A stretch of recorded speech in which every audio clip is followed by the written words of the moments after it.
Hello, welcome to the McGuffey's online tutor. Today's lesson comes from the McGuffey's 6th Eclectic Reader, the revised edition. Lesson 47, Character of Columbus, Part 1. Character of Columbus. The events on the world around Christopher Columbus are as follows. In his day, the Ottomans were on the march in the east, and the Moors were in Spain. This was a religious war. Spain was Christian, and so was Christopher Columbus. The theory of evolution did not exist. He believed that God made the heavens and the earth, and man in his image.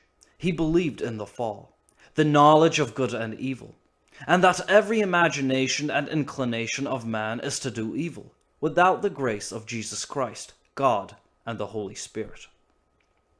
He believed the world was changed drastically by the flood, and only 8 people were left to populate the world. Noah is known to be the father of China, Japheth the father of Europe, Ham the father of Africa, and Shem the father of the Middle East. There is clearly a connection between peoples. For example, some of the American Indians had Arabic dialects in their languages. And the pyramids from Egypt to China, which we still do not know how to build, are also found in America. Columbus did not look at people as springing up from nothing, but as fellow men needing God's grace. The world had changed. We know this from the Pyrie maps, which show Antarctica before it was under ice. These maps inspired Charles Hapgood to propose a theory of global exploration by a pre-classical civilization.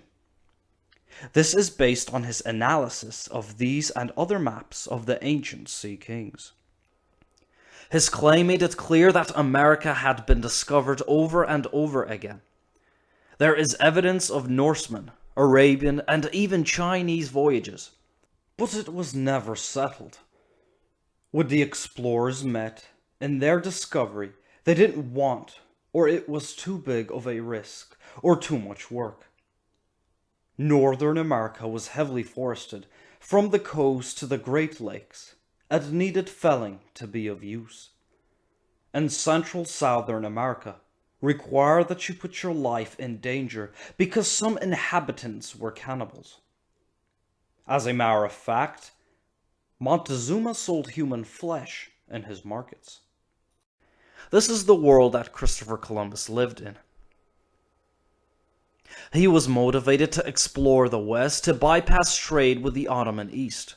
He wanted to replenish the coffers of the Christian powers.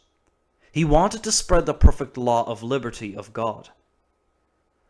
And believed, and I quote from Christopher Columbus, "When the Bible touches on scientific subjects, it is entirely accurate." Let's read an excerpt of Washington Irving's biography of Christopher Columbus, The Character of Columbus, in our next video. Well, this is the end of lesson part 1.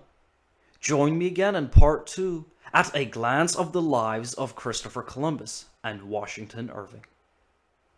Peace be with you. See you soon.